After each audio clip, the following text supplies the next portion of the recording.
Partout dans le monde, les villes s'agrandissent. C'est un mouvement irréversible. Un nouvel avenir se dessine, passionnant, parfois inquiétant. En tout cas, nous sommes tous concernés. Comment allons-nous nous loger, nous déplacer, vivre ensemble dans ces villes de demain? Ce soir, nous partons autour du monde à la rencontre de ces hommes et de ces femmes qui explorent déjà des solutions nouvelles. Comment tu t'appelles? Je m'appelle Bernard. Where are you coming from? India?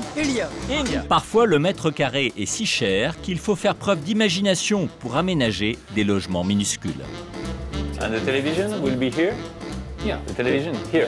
Ah, okay, it's here. Ah, ça, c'est typiquement japonais, ça. Tout marche comme ça, avec des cloisons qui coulissent. Les grandes villes sont confrontées à des problèmes d'insécurité. Entre quartiers riches et pauvres, les tensions sont de plus en plus fortes. São Paulo, que é a cidade mais rica do Brasil, não pode conviver com essas coisas de uma maneira tranquila. Aucune ville au monde n'échappe aux embouteillages. Devrons-nous demain nous déplacer dans les airs, prendre un hélicoptère comme on prend un bus ou un taxi? Certaines villes ont poussé en plein désert, des oasis de gratte-ciel, des îles artificielles, autant de défis à la nature pour un nouvel art de vivre. Vous en profitez vraiment? Vous vivez sur l'eau un peu? Ah oui, ici, on s'y baigne, on va visiter des amis en kayak. C'est un paradis pour architectes ici, en fait. C'est un paradis pour la création. Une chose est sûre, dans un monde qui bouge, nous allons devoir inventer de nouveaux modes de vie. Bonsoir et bienvenue dans cette émission au cours de laquelle vous allez beaucoup voyager, rêver, comprendre comment nous allons vivre dans le monde d'aujourd'hui et de demain. Vous n'êtes pas sans savoir que d'ici 15-20 ans, eh bien, nous serons 8 milliards d'habitants, c'est-à-dire 2 milliards de plus qu'aujourd'hui. Pour la première fois depuis le début de l'histoire de l'humanité, eh bien, la population des villes a dépassé celle des campagnes. Et ce phénomène va aller en s'amplifiant. Les mégalopoles partout dans le monde explosent. Alors nous allons comprendre quels sont les défis, les enjeux d'aujourd'hui et de demain à travers 3 exemples précis. 3 grandes villes presque mythiques. Tokyo, au Japon.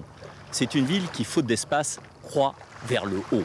Problème de densité de population. Sao Paulo, au Brésil, mégalopole gigantesque, une ville en damier. Des quartiers riches et des quartiers pauvres.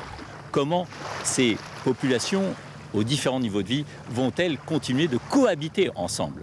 Et puis Dubaï, la ville du futur, presque un mirage dans le golfe Persique, la ville qui explore toutes les prouesses technologiques au niveau architectural. Derrière moi, la plus haute tour du monde, la Burj Dubaï, elle fait plus de 800 mètres de haut.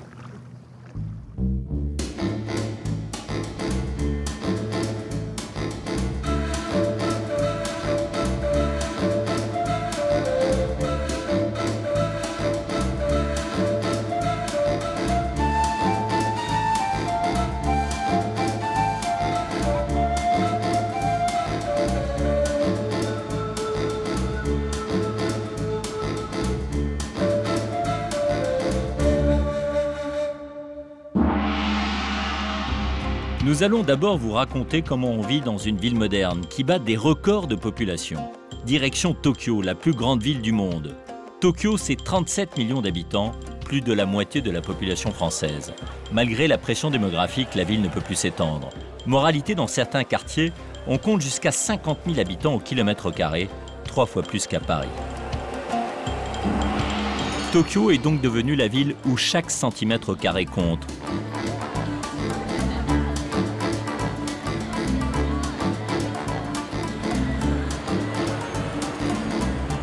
À pied, en voiture, en train, le trafic est incessant. Mais c'est un flux organisé, comme canalisé par une main invisible.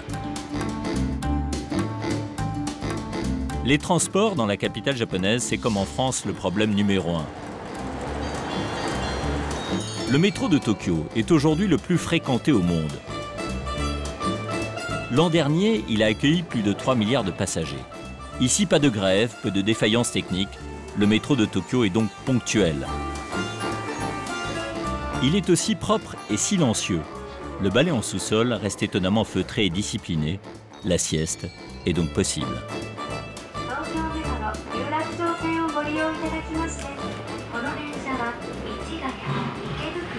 Alors, je constate que je ne départ pas avec pas tenue. On m'avait dit que c'est le costume noir et la chemise blanche, c'est la tenue, l'uniforme du salaryman à Tokyo. Et il faut savoir qu'il passe près de 3 heures par jour dans le métro. Cet homme est en train de dormir.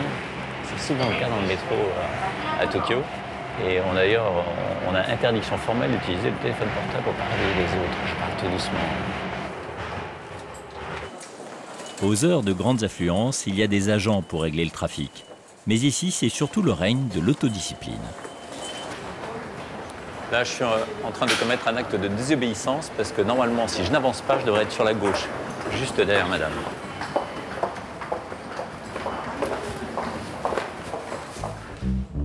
Plus des 3/4 des habitants de Tokyo se déplacent exclusivement en train ou en métro. C'est beaucoup plus qu'à Paris. Du coup, le réseau routier est rarement encombré. Il faut dire que les Japonais n'ont pas lésiné sur les échangeurs, les viaducs, les ponts suspendus. L'autoroute passe au milieu de la ville, parfois à flanc d'immeubles.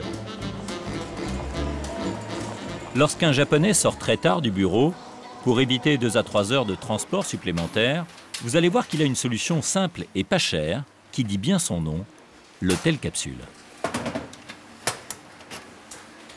Alors là, je rentre dans un endroit tout à fait étonnant à Tokyo, vous allez voir. Ce n'est pas un club de gym, ce n'est pas un centre de massage, c'est un hôtel. Comme Tokyo, on a le secret. Il y en a plus d'une centaine de ce genre à Tokyo. Konnichiwa.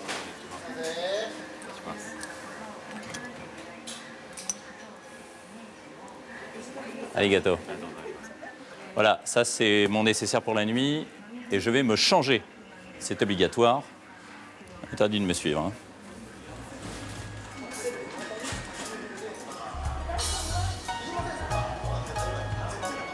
Voilà, malgré la rigueur de ma drôle de tenue, je vous confirme que je suis ni dans une prison, ni dans un hôpital psychiatrique, que je poursuis l'exploration de cet hôtel très particulier.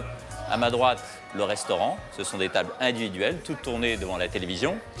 Et puis, je vais pouvoir maintenant choisir une fille. Il y en a une vingtaine qui s'offrent à moi. Et je vais choisir la première. Kan, Han. Hi. Cet hôtel est le plus grand de Tokyo. Il reçoit 18 000 clients par mois. Voilà, Kan est en train de me masser les pieds. Ça fait partie des extras proposés par cet hôtel à petit prix. La chambre ici, pour y passer la nuit, ça coûte entre 15 et 30 euros. Il y a une centaine d'hôtels de ce genre aujourd'hui à Tokyo. On les appelle les hôtels capsules et vous allez comprendre pourquoi.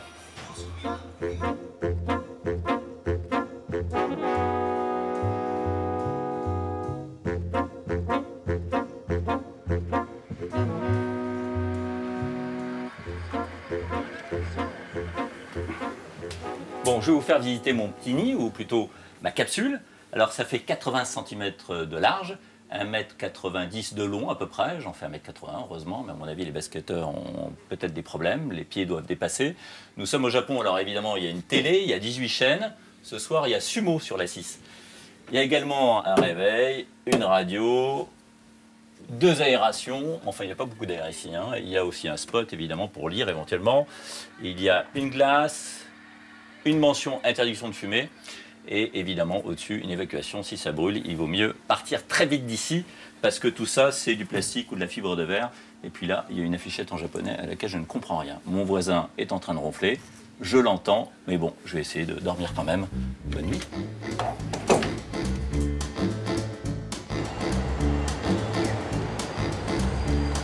À Tokyo, toutes les habitations, studios, appartements, maisons sont à l'image de ces chambres capsules. Vous allez voir qu'ici, vivre à l'étroit sur un minimum de mètres carrés, c'est une nécessité, presque un art de vivre. À Tokyo, plus de la moitié des terrains à bâtir font moins de 100 mètres carrés. Si bien que les petites surfaces sont devenues tendance, notamment dans ce quartier résidentiel. Regardez cette maison, c'est une maison de poupée en quelque sorte à cause de ses dimensions tout à fait extraordinaires. Et on dirait même que cette voiture a été taillée pour la maison. Alors un peu plus loin dans cette rue, il y a Monsieur Suzuki. Il est promoteur immobilier. Il a construit une maison sur 14 mètres de long et 1,80 m de large. On l'appelle ici la maison taupe ou la maison tunnel.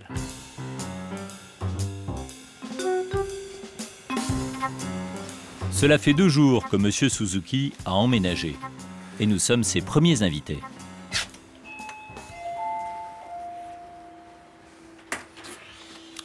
Monsieur Suzuki? Oui. Comment allez-vous? Bien. Pleased to meet you. Enchanté. Alors, vous êtes une vraie vedette hein, dans le monde entier, parce que, et notamment à Tokyo, parce que vous avez construit une des plus petites maisons de la ville. On m'a dit qu'elle faisait 1,80 m de large. Bon, j'ai amené un mètre, hein, parce que j'avais du mal à y croire, cette maison. Je peux la mesurer? Permettez? D'accord, 1,80 m, hein, vous allez m'aider. 1,80 m sans compter, évidemment, l'épaisseur des murs. 1,70 m, elle fait de largeur. Look. 2 meters. Elle fait 1,70 m, sa maison de large. À mon avis, il s'est fait avoir. Je crois qu'il est promoteur, donc il doit forcément le savoir. Bon, on peut visiter? On y va? Vous me montrez votre maison? Oui, entrez, je vous en prie. Oh, thank you. Thank you. C'est donc votre nouvelle maison. Oui. Ah, OK. And this is the Et ceci, c'est l'entrée? Oui, c'est ça, c'est l'entrée. Jusqu'ici. And this Et is ça, c'est your votre bureau. Oui. Yes?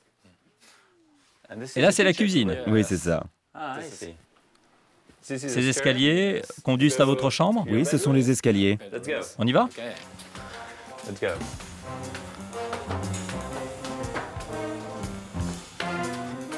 Où sommes-nous maintenant? Là, nous sommes dans le salon et là-bas, vous avez ma chambre. Le salon. Ah, le salon est là. Oui, Just this. C'est juste cet endroit. oui, là-bas, c'est ma chambre. You are going C'est to donc sit with ici your, que vous allez vous asseoir avec vos amis pour boire le café? Take a coffee, to have a coffee. Voilà. Oui. Et la télévision, elle sera là? Oui, la télévision sera ici. Vous êtes marié? Non, je suis célibataire. Ah, OK. Can we visit? Et là, c'est la chambre. Elle est très jolie.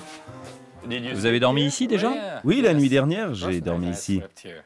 Yes. La nuit dernière? Oui, oui, la nuit dernière. Bon, on continue la visite? Oui, ça continue par là. Qu'est-ce que c'est ici, le jardin? Oui, le jardin. Ah, et voilà la salle de bain. Oui, c'est la salle de bain. Mais ça s'ouvre. Quand vous entrez dans la pièce, ça s'ouvre. Oui. Comment ça marche? Quand on rentre, l'infrarouge détecte le passage. Et ça doit être pour ouvrir. Au Japon, les toilettes sont de vrais petits ordinateurs. Ah oui, voilà, ça s'ouvre. Vous ne savez pas comment ça marche? You don't know how it works? Non, en fait, je ne sais pas très bien. C'est compliqué. And to... Et pour fermer, c'est ici. Oui, OK. voilà, ça marche. Ok, merci. Si petite soit-elle, une maison japonaise doit avoir son bout de jardin et un coin de ciel. La maison taupe de M. Suzuki est petite, mais moderne et bien équipée. Les architectes japonais sont passés maîtres dans la gestion de l'espace car c'est une obsession depuis des décennies. La preuve, dans ce vieux quartier traditionnel au cœur de Tokyo. Ici aussi, rentabiliser chaque centimètre carré est la préoccupation des habitants. Dans ces maisons de briques et de broc, on vit les uns sur les autres. Il arrive que 3 générations cohabitent sous le même toit. C'est dans cette rue qu'a choisi de vivre Anouchka, une Française tombée amoureuse de ce quartier populaire. Les intérieurs japonais sont organisés d'une manière très particulière. Alors c'est chez vous ici, hein? Avec un ancien aménagement scientifique de la place. Tout est compté. Tout est compté. Donc dès qu'il y a un recoin, on en fait un bureau. Ouais. L'espace se divise avec des cloisons qui s'ouvrent et qui se referment pour avoir une géométrie Les cloisons pas variable. très épaisses. Non, c'est du carton. Ouais. En gros, c'est du carton, le plafond là-haut pareil. Bah, vous pouvez toucher. C'est une maison qui a quel âge? 35 ans. Donc elle est relativement âgée, mais en France, une maison de 35 ans, ça ne serait pas dans cet état-là. Alors ça c'est typiquement japonais ça, hein? Tout marche comme ça, avec des cloisons qui coulissent. Et on aménage l'espace comme ça. La chambre devient salon, on ferme une cloison, ça fait une petite pièce. On va voir là-haut? Ouais.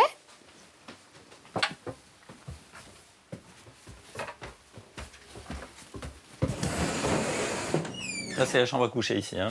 Voilà. Alors, Ça, si j'étais japonaise, je prendrais mon futon tous les matins, je le plierais et je le mettrais dans mon placard à futon. Parce que pour utiliser la place, ça pourrait être un bureau, un petit salon. Alors attention parce que nous, ça nous sert de placard à ranger les vêtements. Oui, on va pas faire l'inspection parce qu'il y aurait beaucoup de choses à dire, en effet. Et j'ai l'impression qu'il y a une terrasse là, non? Oui, bah, ça donne directement chez notre voisine qui aime se lever avec le soleil et parler avec son mari sur sa terrasse. Et vous voyez que c'est le vent passe en fait. Il y a une déperdition d'énergie énorme. On peut pas dire qu'il y a beaucoup d'intimité finalement. Dans ces maisons de verre, le confort est sommaire et le mode de chauffage pour le moins surprenant. Et alors, dites-moi, comment on s'installe là, autour de cette table là? Je comprends pas du tout. Ça chauffe. Et ça chauffe. Donc c'est une couverture chauffante, c'est ça? Non, c'est à l'intérieur de la table que ça chauffe. La couverture est là pour maintenir la chaleur. Ah bon? Ouais, il y a un truc là en dessous. Où est-ce que ça chauffe? Ah d'accord, il y a des résistances sous la table. Voilà. Bon, si vous faites du pied, c'est pas exprès. Hein.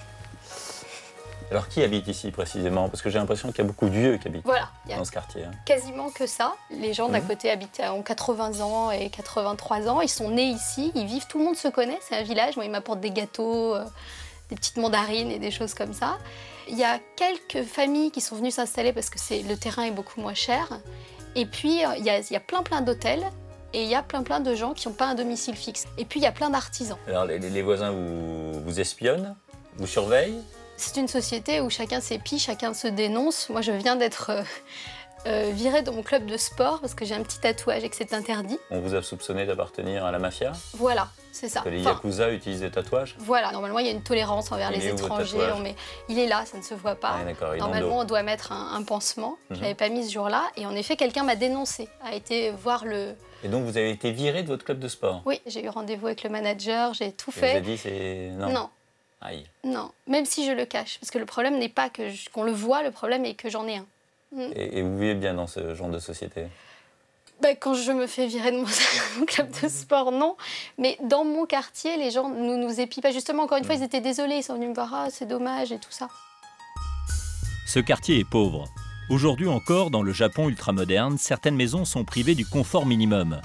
Ici, le manque d'espace oblige à vivre différemment. Comment fait-on pour préserver cette intimité, d'autant que souvent dans les maisons, il n'y a ni cuisine, ni salle de bain? Il y a des cuisines. Les salles de bain, certaines maisons n'en ont pas. La mienne n'en a pas, par exemple. Donc je vais me laver au bain public avec mes voisines. Ah bon? Oui. On peut y aller? Oui, allons-y. Voilà, il y a un monde fou. Bah oui, c'est un jour férié, je vous disais, donc tout le monde est là pour se détendre, faire le ménage en grand, venir avec ses petits-enfants. C'est combien? 450 yens, c'est-à-dire 3 €, 3,50 €. Ouais, d'accord. C'est pour avoir accès abordable. Donc, au bain. Au bain, il y a des bains à...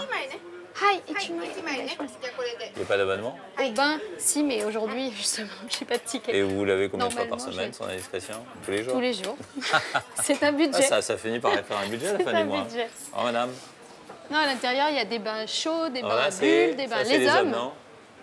Pour moi, c'est interdit. Ouais. Et là, ce sont les femmes. Bon, écoutez, bon bain alors. Bon courage. Merci. Bonsoir. À bientôt, Anouchka.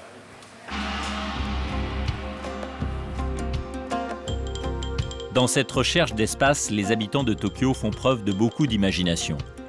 Ils ont trouvé de nouveaux territoires à conquérir, les toits d'immeubles.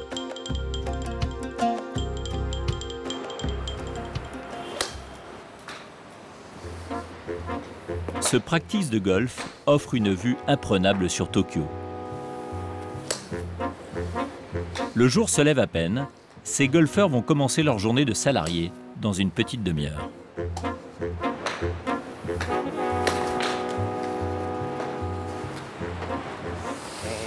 It's good?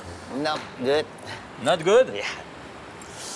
Okay. Je suis sur les toits de Tokyo en train de pratiquer du golf. C'est ma première leçon.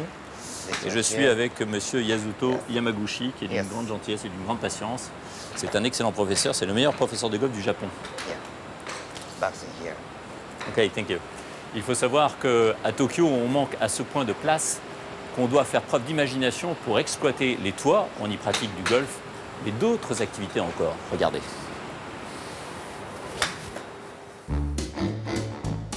Les potagers les plus hauts du monde sont à Tokyo. Rendez-vous sur le toit d'un immeuble d'affaires. Ici, ingénieurs, informaticiens font du jardinage pour isoler l'immeuble et lutter contre la pollution de l'air et le réchauffement de la planète. Les Japonais n'ont pas attendu la vague écolo. C'est ici qu'est née l'idée des jardins suspendus. Une idée qui séduit toutes les grandes villes, dont Paris, récemment convertie.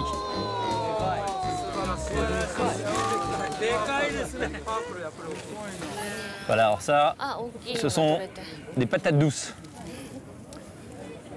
C'est une culture qui a été développée ici de manière tout à fait artisanale et improvisée. Et ceux qui sont autour de moi, eh bien, ce sont des employés de la plus grosse boîte de télécommunications du Japon, NTT. Et en ce jour de récolte, c'est le patron lui-même qui encourage cette drôle de révolution agraire. Bonjour à tous. Je suis responsable du développement urbain chez NTT. Je m'appelle Wakazumi. Je sais que vous avez mis beaucoup de cœur et d'énergie pour cultiver ces plantes. Et elles sauront bien se montrer reconnaissantes et récompenser nos efforts. Bonne récolte. À Tokyo, les hivers sont frais, mais les étés très chauds et humides. Et la patate douce, avec son long feuillage, est un isolant idéal. Ça préserve la température l'été, ça permet d'éviter de mettre trop de climatisation, que de mettre du végétal sur le toit des immeubles. Vous pouvez comparer la température du toit, là, sur le sol où il n'y a pas de feuillage, et celle du sol sous les feuilles. Vous pourrez sentir une grande différence. Les plantes sont un très bon isolant, car sur le sol nu, il peut faire jusqu'à 55 degrés. Et sous les feuilles, environ 30 degrés. Cela fait donc 25 degrés de différence. C'est beaucoup. Ah, c'est génial. Il y avait une quarantaine d'années que je n'avais pas ramassé des patates, moi. Voilà.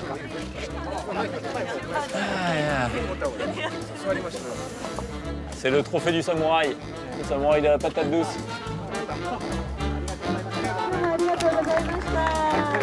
Thank you very much. Thank you. Thank you very much. Les potagers sont devenus obligatoires sur les toits des grands immeubles de Tokyo. Les amateurs de golf vont devoir prendre des cours accélérés de botanique.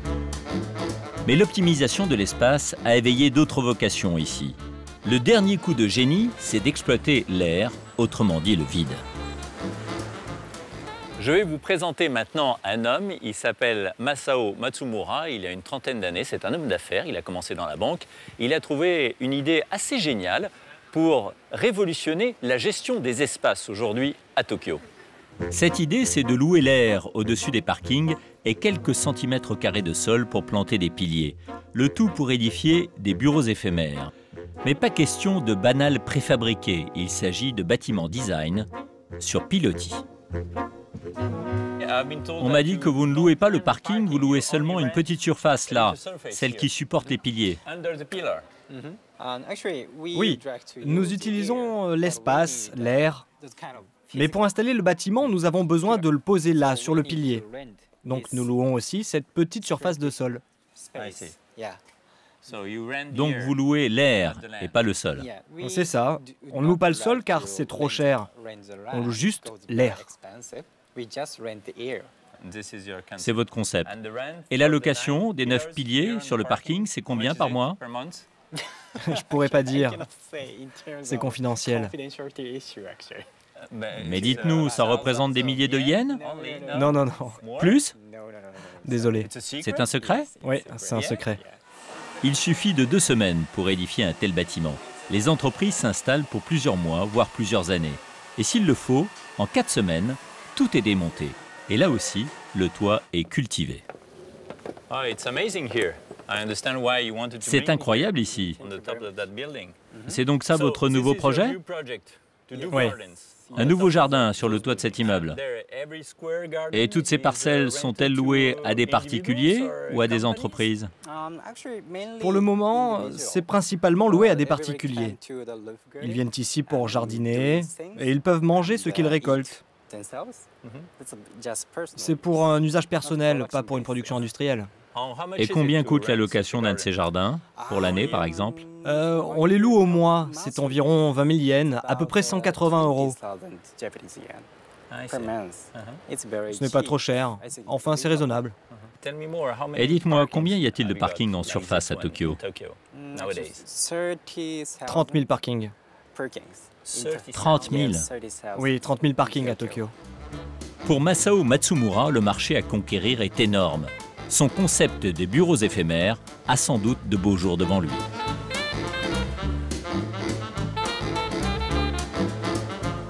Malgré tous ses efforts pour optimiser l'espace, la capitale du Japon reste la ville la plus chère au monde. Dans le quartier d'affaires de Ginza, au cœur de Tokyo, le prix du mètre carré peut dépasser 90 000 €. C'est l'univers des cols blancs. Pour mieux comprendre Tokyo, si différente de nos villes européennes, nous avons rendez-vous avec un Français. Il vit ici depuis plus de 35 ans.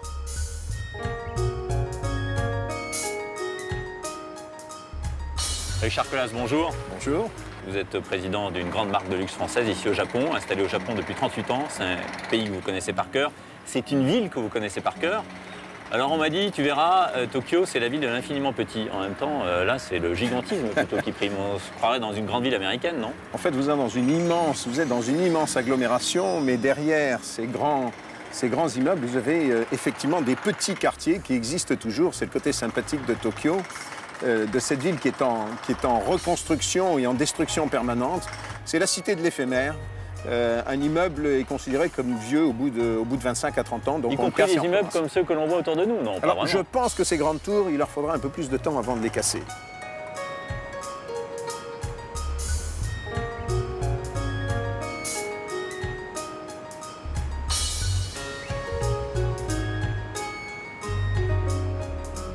Il y a un petit quartier, un tout petit quartier de Tokyo qui a été construit au carré sur le modèle de New York. Et puis après, les Japonais ont repris le dessus.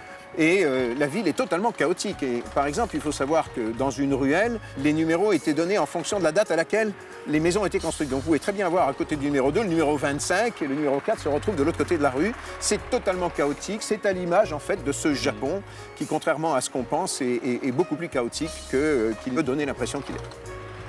Alors faites-nous aimer Tokyo, parce que vous me dites que c'est la ville de l'éphémère, la ville du gigantisme et de l'infiniment petit. Alors quel est le charme de cette ville? Je crois que c'est précisément ce qui en fait le charme, c'est le fait que c'est terriblement humain comme ville. C'est aussi désordonné que l'être humain, mais c'est également chaleureux. Et ce qui fait, je crois, l'importance d'une ville, c'est moins comment elle est construite que ses habitants. Et je suppose, si vous avez déjà un petit peu eu la possibilité de vous promener dans Tokyo, vous vous êtes rendu compte à quel point la foule ici n'est absolument pas agressive, les gens sont souriants, gentils, et c'est ce qui fait le charme de cet endroit. En effet, aucune trace de tension dans la rue malgré la foule. Pour un Français qui débarque, Tokyo, c'est la planète Mars, un curieux mélange d'énergie et de sérénité. C'est dans la rue que l'on rencontre ses amis, car chez soi, c'est trop petit. Du coup, les lieux publics sont comme un prolongement du domicile. Vous allez découvrir maintenant un endroit incroyable. Là encore, il faut d'abord enlever ses chaussures.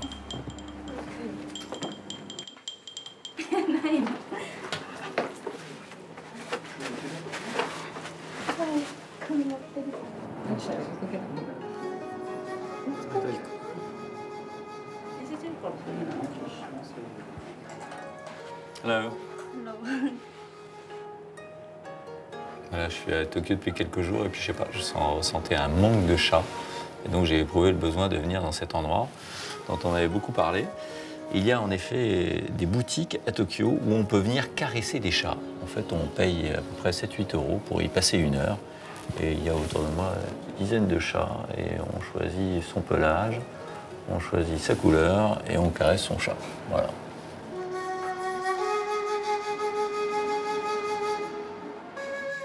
À Tokyo, les logements sont si petits qu'il n'est pas possible d'avoir chez soi, ne serait-ce qu'un chat.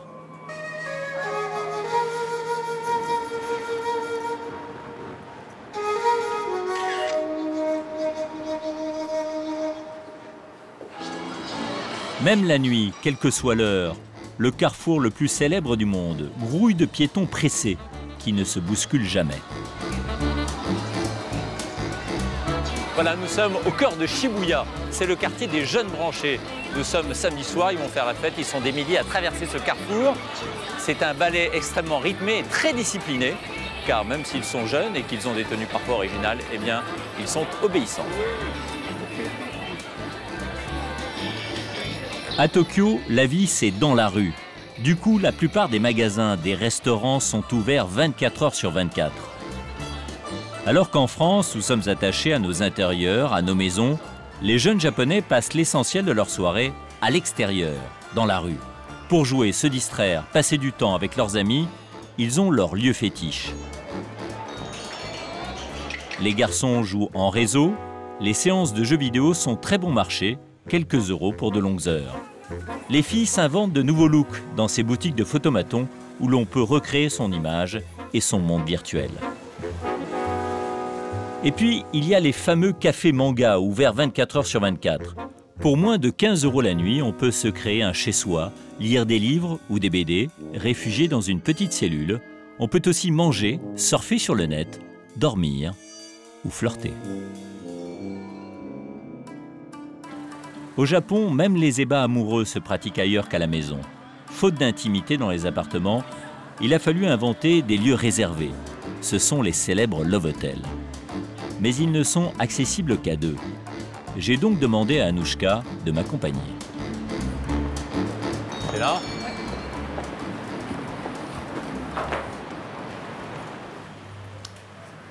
Bon, alors on fait quoi? On passe à la réception? Bon, on va d'abord aller choisir notre chambre. Ah, on choisit sa chambre ici. Choisit sa chambre avec... Parce qu'il y a différents types de chambres. Voilà, il y a différents styles. Là, il y a des chambres anglaises, marocaines, balinaises, avec piscine, sans avec piscine. grotte, avec des bains. Et c'est les prix en dessous, là? Oui, mais ça dépend combien de temps on va rester. Il faut aussi choisir ça. Est-ce qu'on va rester 2-3 heures ou est-ce qu'on va rester toute la nuit? Et qui vient ici? Ce sont des couples illégitimes? Certains couples illégitimes, mais aussi des couples très légitimes qui n'ont pas d'intimité chez eux, qui ont des enfants, qui vivent avec leur belle-mère dans des trop petits appartements et donc qui viennent dans ce style d'hôtel. Ah oui, d'accord. On vient avec sa femme. On peut venir avec sa femme. Ou on peut venir avec quelqu'un qu'on vient de rencontrer, avec qui on n'a pas envie de faire 2 heures de train pour rejoindre sa banlieue. Mais la plupart du temps, ce sont des couples légitimes alors? Oui. Et là, c'est la boutique de l'hôtel? Oui. C'est assez spécial. Hein. Bah, on peut louer. Ce sont des costumes qu'ils louent? Voilà, on peut le louer pour tant qu'on passe à l'hôtel ou alors l'acheter pour ramener à la maison. D'accord. Et alors, il y a le prix de la location et le prix de l'achat? Oui, là d'ailleurs, celui-là est déjà loué, apparemment. Ah bon? Ah oui, d'accord. Pas mal. Ce n'est pas un phénomène marginal. Les love hotels sont une véritable institution au Japon. 1,5 million de couples les fréquentent chaque jour. C'est une industrie florissante qui génère 7 milliards d'euros de chiffre d'affaires chaque année. Un habitant de Tokyo dispose en moyenne de 17 mètres carrés d'intérieur. En France, dans les grandes villes, nous en avons le double. Mais cet espace diminue au fil des années et des crises immobilières. Nous avons donc beaucoup à apprendre de Tokyo, une ville qui a su, à partir de ce manque d'espace, développer un véritable art de vivre.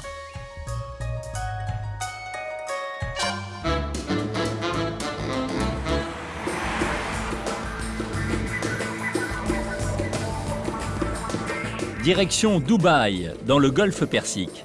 C'est la ville surgie du désert. Ici, pas de problème d'espace comme à Tokyo. Sur une terre vierge, Dubaï a fait le pari de conquérir de nouveaux territoires.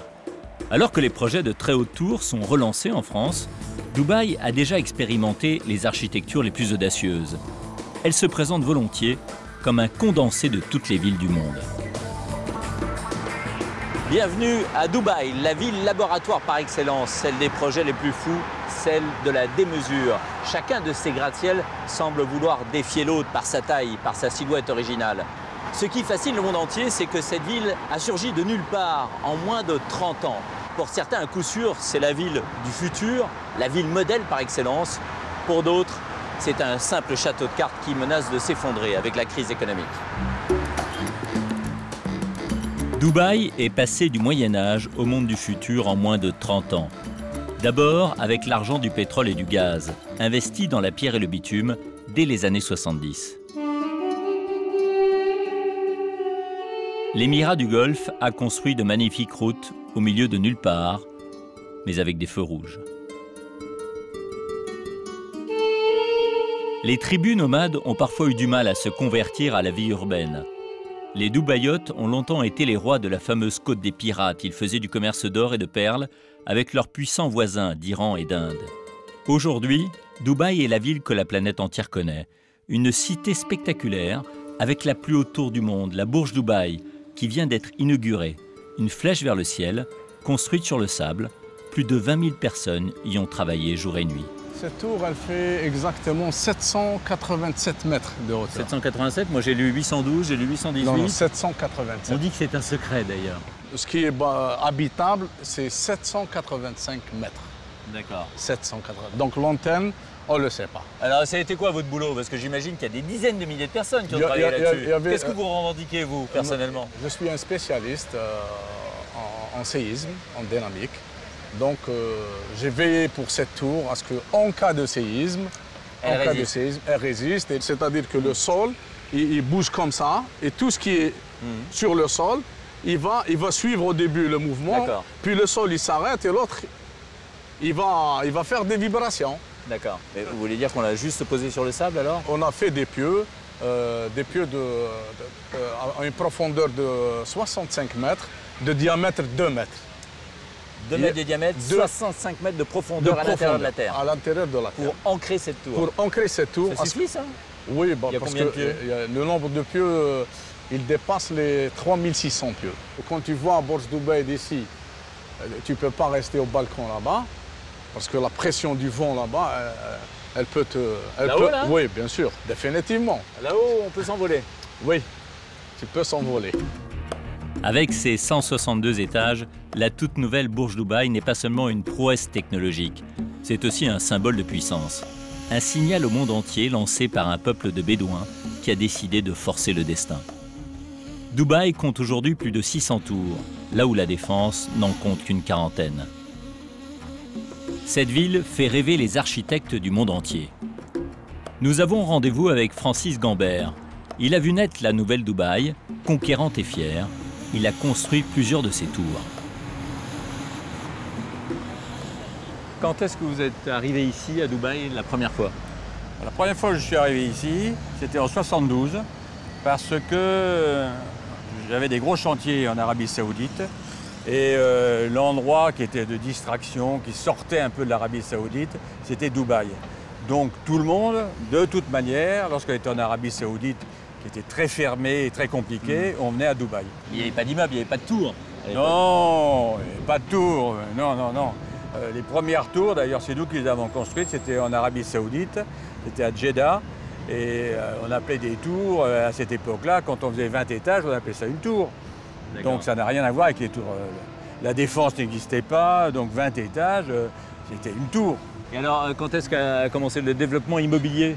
Le développement du pétrole a amené des sources de capitaux très importants, une population très importante qu'il fallait loger. Il y a eu aussi des dirigeants de premier plan. Et là, je veux parler du Cheikh Zayed. C'est lui qui a créé les Émirats d'Arabes Unis. Ouais. C'est lui vraiment le grand créateur. Tout ce qui a été tourisme, hôtel, événements, compétition de golf, tout ce qui a été, tout ça, il a poussé énormément pour développer. Malgré la crise, la ville est encore un chantier permanent. Le sable du désert disparaît sous les tours. Nulle part ailleurs on ne construit aussi vite. Dubaï reste la ville de la démesure. Le plus grand hôtel du monde, l'hôtel Atlantis, a été construit en moins de 2 ans. Le Burj El Arab, cet hôtel en forme de voile, est plus haut que la tour Eiffel. C'est sur le chantier d'un futur hôtel que nous rencontrons un ingénieur français, Séverin Quezeux. Originaire de Strasbourg, il passe désormais sa vie sur les chantiers de Dubaï. Car c'est un spécialiste des grues.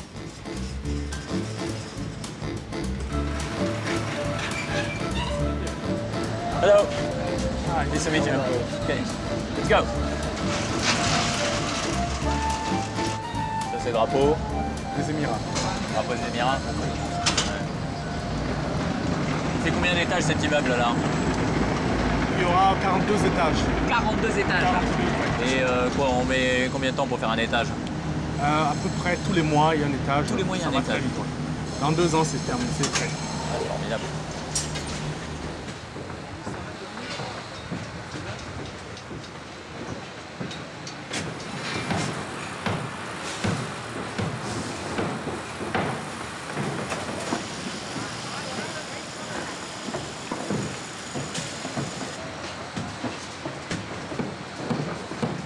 Quelle est votre première expérience de Dubaï? J'ai fait une visite de Dubaï pendant 2-3 heures avec un client et pendant 2-3 heures, j'ai vu plus de grues que j'en ai vu en 15 ans. C'était complètement effroyable. C'était un chantier, la ville était un chantier dans la nature. C'était en quelle année? 2007. Fin 2006, début 2007. Et il y avait combien de grues à l'époque? À l'époque, on était déjà aux alentours de 15-20 000 grues déjà. Contre 6 000 aujourd'hui en activité en France, c'est ça? Oui, tout à fait. Et aujourd'hui, sur Dubaï, nous avons à peu près 30 000 grues actuellement dans les Émirats. 30 000 actuellement. On peut monter là-haut? Vous m'expliquez un peu mieux ce qui se passe? Oui, bien sûr, bien sûr. On y va. Séverin Quezeux est arrivé à Dubaï il y a 2 ans. En mission pour quelques jours, il a finalement choisi de rester. Car cet informaticien est fasciné depuis toujours par les grues. Et l'Émirat est bel et bien leur royaume. Séverin a inventé un logiciel anti-collision pour les grues, une invention peu commercialisée en Europe, mais qui trouve ici sa véritable utilité, car elle sauve des vies. C'est magnifique ici. C'est tout le mérite du logiciel que vous avez mis au point, c'est justement de contrôler les mouvements des grues, oui, les harmoniser, les coordonner pour éviter les collisions. Exactement. Nous contrôlons, on harmonise tous les mouvements en 3 dimensions dans l'espace, afin d'éviter tout risque de rapprochement en deçà de 2 mètres de distance de sécurité, voilà, que ce soit en hauteur ou de façon horizontale, voilà, dans l'espace. Mais vous avez le souvenir d'une collision entre 2 grues qui ait fait des morts ici? Oui, bien sûr. Alors là, on est en train de tourner, là. Hein. Pas de risque de collision? Ben là, le système sécurise tout. La sécurité sur les chantiers est une préoccupation récente à Dubaï. Les salaires et les conditions de travail ont été longtemps laissés à l'appréciation du promoteur. On a même parlé d'esclavage. Sensible à son image, l'Émirat a renforcé son code du travail.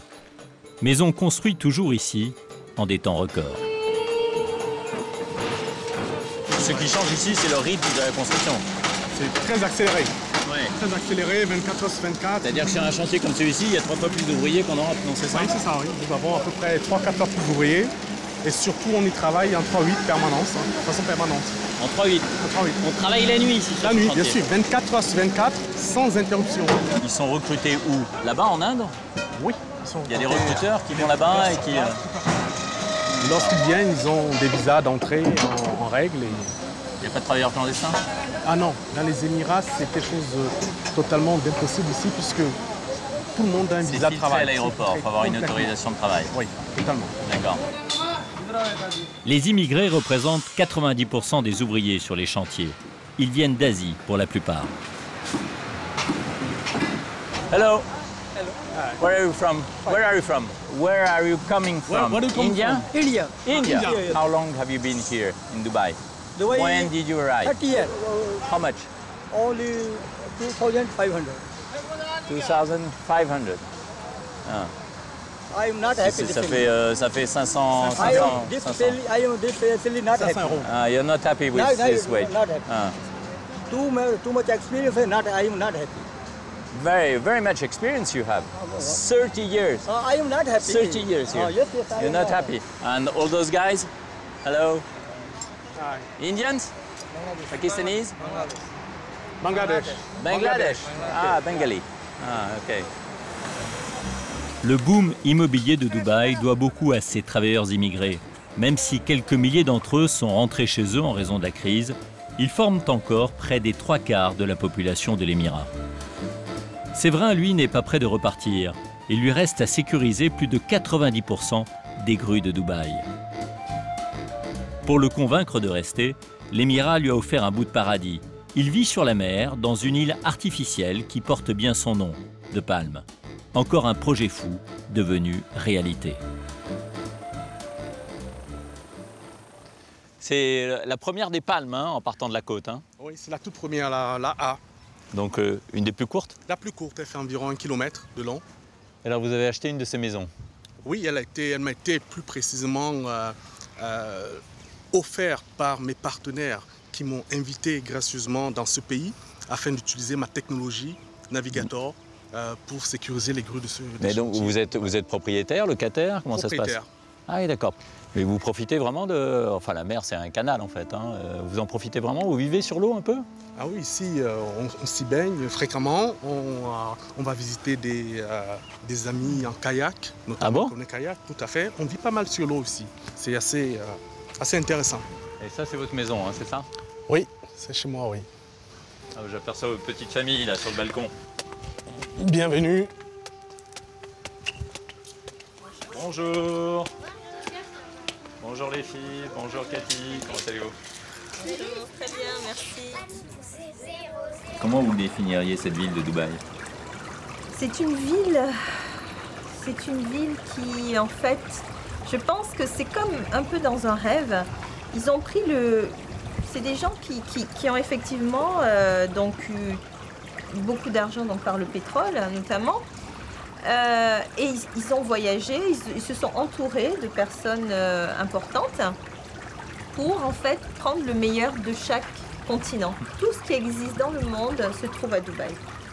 Oui, il y a les shopping centers. Là, à mon avis, le pauvre, il doit la sentir passer. Hein. La note à la fin du mois, non? C'est vrai, mais il n'y a pas que ça. Toutes les activités qu'on trouve partout dans le monde se trouvent ici. On peut aller skier si on a envie. Donc vous vous sentez capable de vivre ici pendant des années, voire une partie de votre vie? Pourquoi pas? Le ski en plein désert, c'est possible, à Dubaï, sous un dôme géant au milieu d'un centre commercial très chic. La station a été construite par des Français. C'est un gigantesque congélateur dans une fournaise. Tout cela grâce à des murs isolants de 5 mètres d'épaisseur. Il peut faire plus de 50 degrés dehors l'été, alors que sous le dôme, la température reste stable, à moins de degrés centigrades.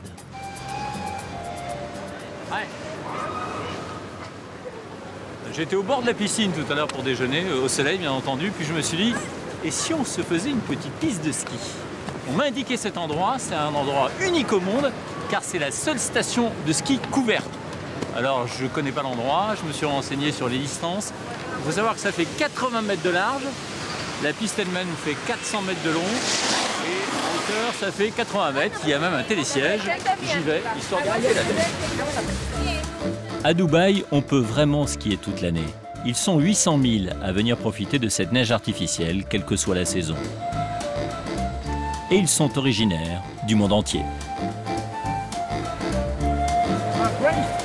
You're from Russia? Yeah, what about Moscow? you? I'm from Paris. Paris. Nice to meet you. Nice to meet you. Comment tu t'appelles? Je m'appelle Bernard. Hello. Is it your first experience? No, it's my third experience. You live here? Yes? Voilà. Et comment skier à Dubaï avec 3 jolis Russes? C'est mieux que 4 semaines en fait.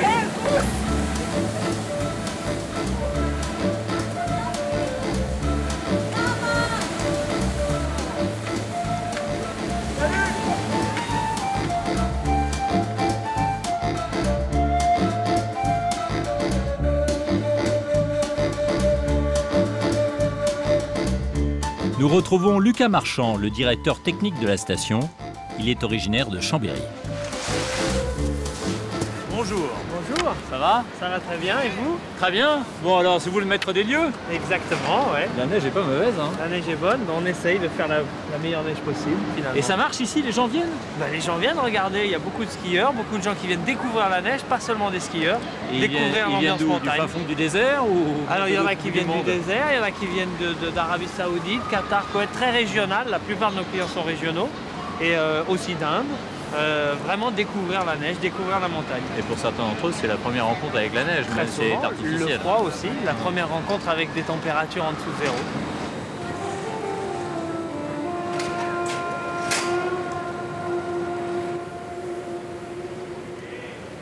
This is the first time? You know the snow? Non, non. Non, attendez, attendez, là. Je rêve, mais il neige. Exactement, il neige à Dubaï. Vous avez fait ça comment? C'est nouveau ça, non? C'est tout nouveau, donc on produit de la neige d'une manière assez particulière dans une chambre qu'on souffle pour essayer de recréer vraiment l'effet flocon de neige. Ah, c'est la soufflerie, ce ne sont pas des canons à neige, c'est une soufflerie. C'est un système un peu particulier qu'on a dessiné nous-mêmes. Et en fait, ça illustre bien le fait qu'on essaye de créer l'expérience montagne, de créer l'ambiance. Je suis à la montagne pour 2 heures ou quoi que ce soit. C'est génial ces enfants là. Hello. Hi, hi. Oui, il y a le centre commercial qui est juste derrière. C'est l'interface qui est vraiment... C'est étonnant parce que de l'autre côté, il fait populaire. Voilà. C'est climatisé, donc il devrait faire 20-25. Voilà, et c'est ce qui a fait le succès du centre commercial et de Ski Dubaï. C'est ce développement commun et cette symbiose qu'il y a entre les deux éléments qui fait qu'il y a toujours des gens qui regardent à l'intérieur. Donc c'est bon pour nous, parce que ça attire les gens à l'intérieur. Et aussi on attire les gens pour le mall, parce que les gens veulent voir qu'est-ce que c'est que cette attraction exceptionnelle. Dubaï a besoin des étrangers pour se développer. L'Émirat ne se contente plus d'être un simple centre d'affaires international, il veut également être une grande destination du tourisme mondial. Là aussi, Dubaï a voulu accumuler les records. Les plus beaux yachts, les hôtels les plus luxueux, des golfs sur des lacs artificiels en plein désert et des terrains de polo. Je retrouve un ami libanais, Michel Ntser, qui vit et travaille à Dubaï la moitié de l'année. Dis-moi, c'est une équipe internationale là? Il y a qui en face? D'abord, je joue contre toi, là, je constate. J'ai l'impression, oui. Et il y a qui dans l'équipe? Il y a des Argentins? Il y a plein d'Argentins. Roberto est un Argentin. Tu as Mathias qui est un Argentin. Il y a un Indien là-bas, je ne connais pas son nom. Il y a Rodrigo qui est péruvien. Ah oui. Et Ricky qui est américain. Ouais, c'est à l'image de Dubaï, quoi. Ouais. Très international. Voilà, c'est l'heure de vérité.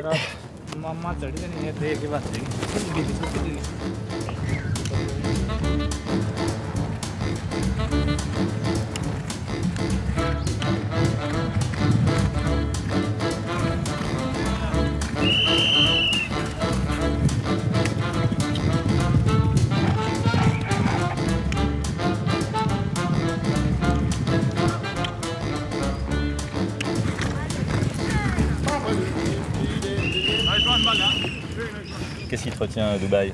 Écoute, c'est surtout les affaires. Pour être honnête, c'est les affaires. C'est un lieu, c'est le hub de toute la région. C'est l'endroit où toutes les rencontres professionnelles ont lieu. C'est la capitale du monde arabe. On ne peut pas travailler avec Koweït, Bahreïn, Qatar, l'Arabie Saoudite, même l'Afrique du Nord si on n'est pas basé à Dubaï. C'est le lieu de rencontre des professionnels. Il faut reconnaître que c'est un désert. Il faut reconnaître que géopolitiquement, la région n'est pas saine. Avec l'Iran d'un côté, Irak, Palestine, Israël. Donc tous ces paramètres ne sont pas évidents pour faciliter ce développement qui a eu lieu. Et pourtant, c'est un grand exploit. Il faut les féliciter. Dubaï, la ville laboratoire, n'a pas totalement oublié ses racines. Pour le vérifier, il faut se plonger dans le vieux Dubaï, son port ouvert sur l'Orient, ses boutres, ses marins aventuriers et commerçants. Hello. Hello, how are you? Where are you from? India? Pakistan? Pakistan. And this boat is? From Pakistan? Oh, yeah? No, Iran. Iran. C'est cette vieille tradition du commerce avec l'étranger qui permet à Dubaï, aujourd'hui, malgré la crise, de rester une plaque tournante entre Orient et Occident.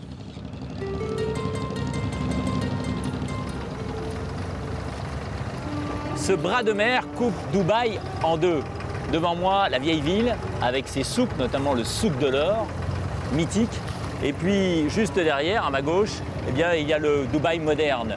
Mais les deux Dubaï sont tout aussi cosmopolites, car il faut savoir que sur ces quais, eh bien, il y a des Indiens, des Pakistanais, des Arabes venus de tous les pays du Golfe, qui font du commerce, qui trafiquent un peu comme autrefois d'ailleurs.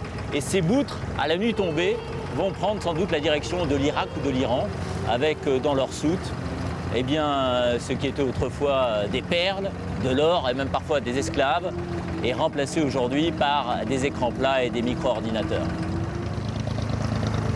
How are you? Where are you coming from? From India. India. Voilà, lui c'est un Indien. Where are you coming from? China. China. And you? India.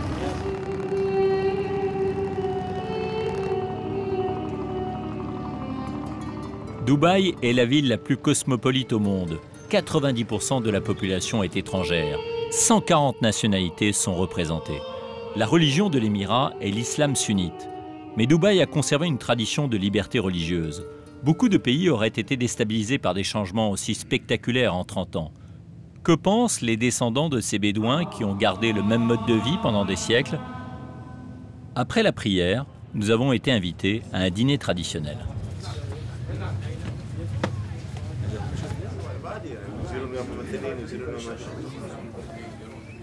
مرحبا مرحبا تفضل تفضل كيف حالك؟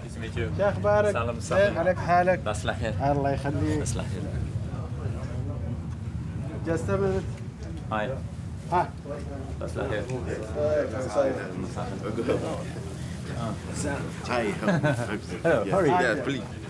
Une minute. Il faut mettre ça. Ah, il faut que je mette ça? Non, non, c'est bon, vous pouvez garder votre veste. Non, je peux l'enlever, merci.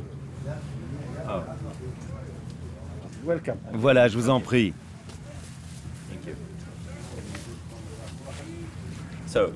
Alors, c'est quoi ça? Ça, c'est de la chèvre. Nous plaçons sa tête devant l'invité. Il doit en prendre soin. Vous devez en prendre soin car il y a la cervelle. Vous savez comment l'ouvrir? Vous savez enlever la cervelle? Parce que c'est très important d'enlever la cervelle. C'est l'invité qui est supposé faire ça. Ah, ok. Bon, ok, la prochaine fois, peut-être que j'y arriverai. Voilà, une prochaine fois. Je sais comment faire maintenant.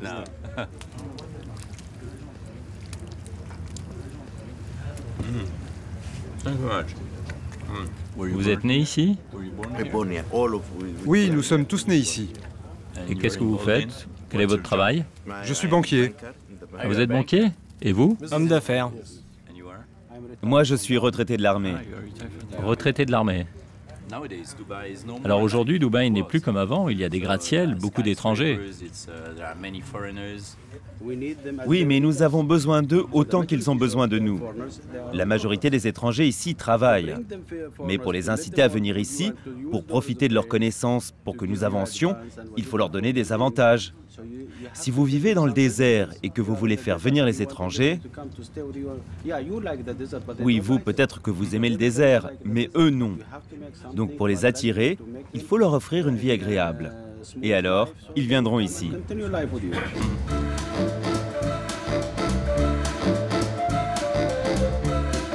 Même si la crise a frappé Dubaï, cette ville veut continuer d'être un laboratoire du futur. Avant de quitter l'Émirat, nous sommes retournés voir Francis Gambert. Pour l'architecte français, Dubaï n'a pas fini d'étonner le monde avec ses projets pharaoniques. Hello, good morning.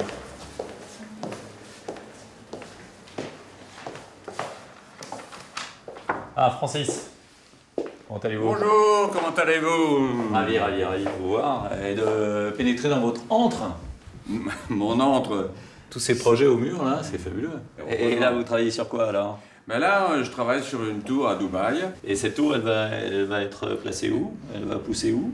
Elle est sur un lac artificiel qui a été fait au bord de la mer, et avec des tours qui sont tout autour. Et c'est un quartier nouveau qui est en train de pousser. Encore un? Encore un, oui.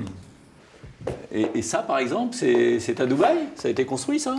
Alors, ça n'a pas été construit. C'était désiré par des Russes, pour le faire par des Russes. C'était à Dubaï? À Dubaï. Mais malheureusement, le gouvernement d'ici, l'émir de Dubaï, ont trouvé que ça ressemblait trop à une église. C'était extraordinaire, où sont ça? Parce que, par exemple, vous rentriez ici, donc avec une chaleur très importante ici, et vous aviez une grande patinoire qui était de ce côté-là, donc vous aviez la glace d'un côté, et ici, jungle, vous aviez la jungle de l'autre côté, avec des animaux, des singes. Donc moi, j'aime des projets qui sont complètement originaux, qui sortent un peu de l'ordinaire, des tours classiques. Et ici, ça, c'est possible? Très possible. Et alors, et celle-là? Alors celle-là, c'est une tour que j'aime beaucoup. C'est une tour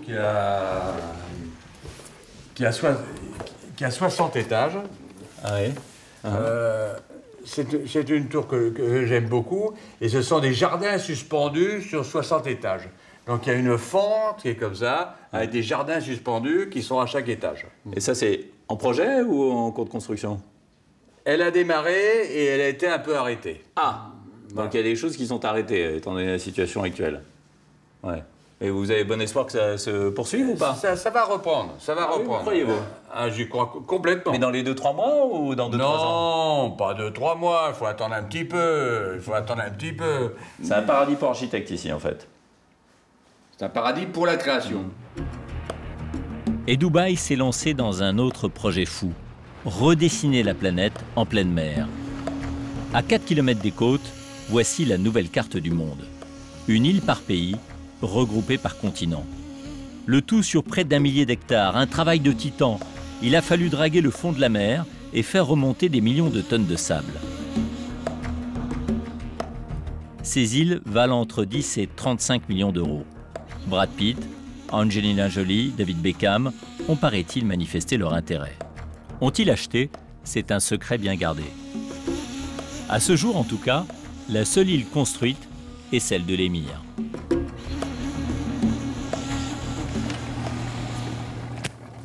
Bienvenue en France. Alors, il y a 300 îles comme celle-ci dans le projet The World. Alors, ça a été fabriqué comment? Eh bien, on a creusé, on a dragué le fond de la mer, on a remonté le sable. Il a fallu évidemment consolider de temps en temps avec de la roche et du béton. Alors, je me suis renseigné. La moyenne de la taille des îles ici, c'est 4 hectares. C'est précisément la dimension de l'île France. Ce qui fait que nous sommes considérés donc comme une moyenne puissance. Alors c'est une mauvaise nouvelle. La bonne nouvelle, c'est qu'on a été racheté par un Anglais. Je vous quitte parce que, évidemment, on a à droite l'Allemagne, à gauche l'Angleterre, et je vais traverser la Manche, j'en ai pour 2 minutes. The World a failli couler Dubaï. L'émirat a dû en effet demander un moratoire sur sa dette colossale. Mais Dubaï ne renonce pas et rêve toujours de devenir un résumé du meilleur de toutes les villes en une seule. Une ville miroir dont l'ambition et la culture cosmopolite peut donner des idées aux urbanistes du monde entier.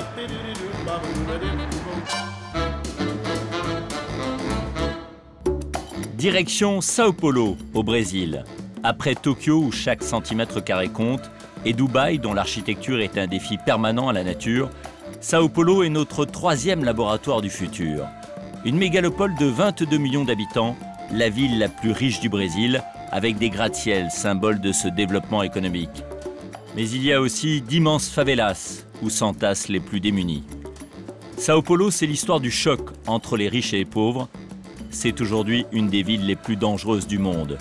Comment éviter les violences lorsqu'il y a autant d'écart de richesse? Sao Paulo expérimente des solutions. En 2006, la ville s'embrase. Des émeutes font 170 morts, dont une quarantaine de policiers. Les prisons sont à feu et à sang. Un gang tente l'épreuve de force contre les autorités. Un épisode qui a marqué les esprits.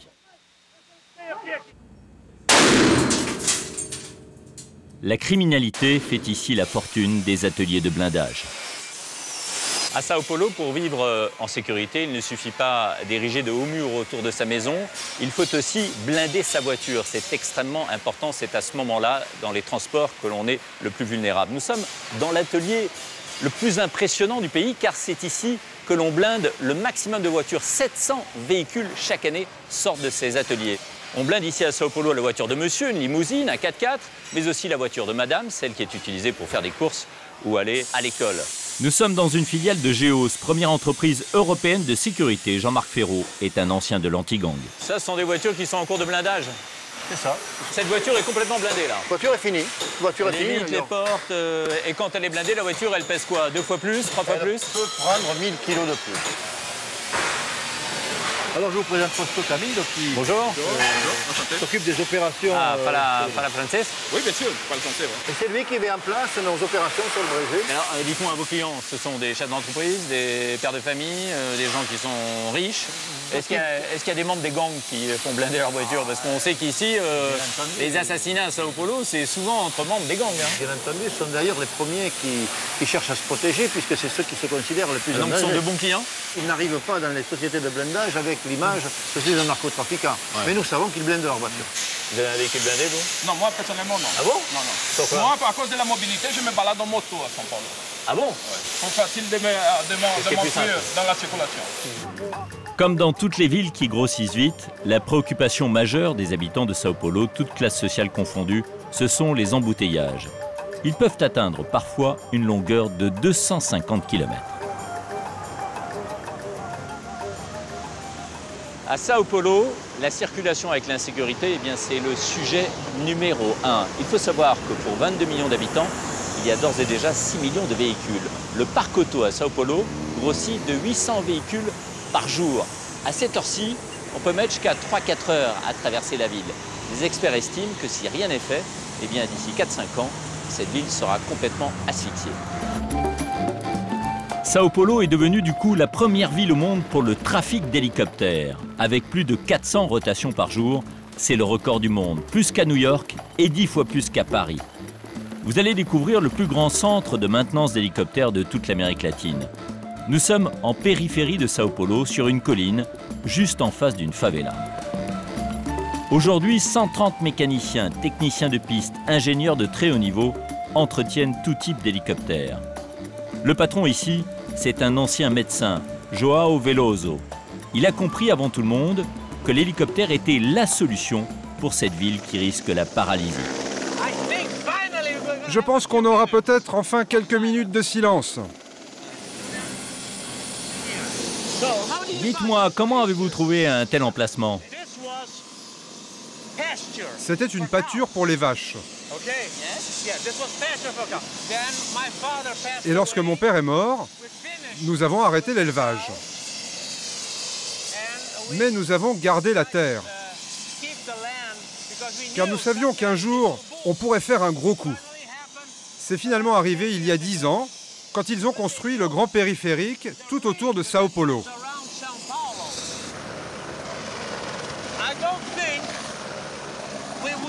Je pense que d'ici maximum 2 ans, nous allons dépasser toutes nos capacités de développement dans ce centre ici. Donc il va falloir en construire un autre.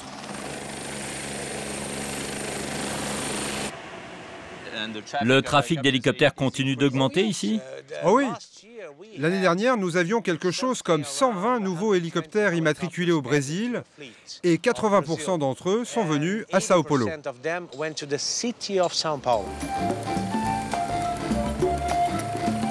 À Sao Paulo, les chefs d'entreprise pilotent volontiers eux-mêmes leur propre appareil. Parmi eux, Amilcar D'Alevo, l'une des plus grosses fortunes de Sao Paulo. Bon dia. Bon dia. Placer conocerla. Bonjour. Bonjour, monsieur. Comment ça va? Voilà, voilà. Bon dia, bonjour. Bon dia. Chaque matin, Amilcar se rend à son bureau en hélicoptère avec sa femme, qui est une vedette de la télévision. Et le propriétaire de la télévision, c'est lui. Il est aux commandes de son hélicoptère personnel et reste attentif aux instructions de la tour de contrôle. À cette heure-ci, en effet, il y a plus de 150 hélicoptères dans le ciel de Sao Paulo. Premier arrêt sur l'héliport de la télévision Rede TV. Daniela doit préparer son émission en direct. Le vol a duré 5 minutes. Amilcar reprend les airs. Il a rendez-vous dans le centre de Sao Paulo. En voiture, il lui faudrait près de 2 heures pour rejoindre son bureau. Aujourd'hui, tous les grands immeubles sont construits avec une plateforme d'atterrissage. Et dans ce quartier d'affaires, elles sont plus nombreuses que les arrêts de bus.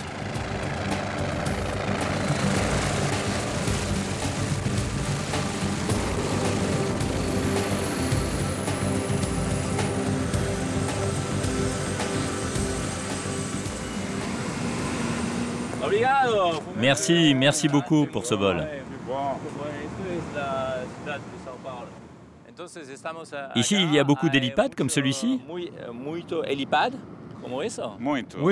ils sont très nombreux comme vous pouvez le voir. Ici, il y en a un et un autre et encore un autre.